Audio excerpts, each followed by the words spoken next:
Hi and welcome everyone. In today's video, I'm going to teach you how to change your display name in Parler.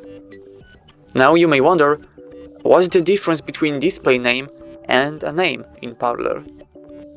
And the only difference is that the display name is a name that is shown to the other users of Parler.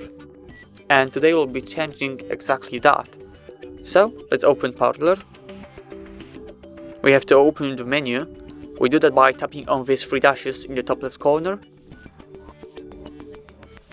Come on. Great. Now go to Settings and Privacy and tap on Edit Profile. As you can see, there's a display name.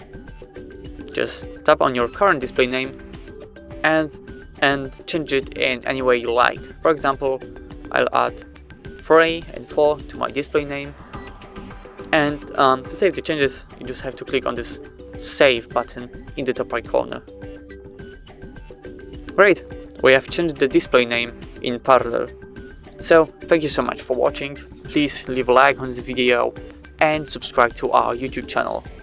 Goodbye.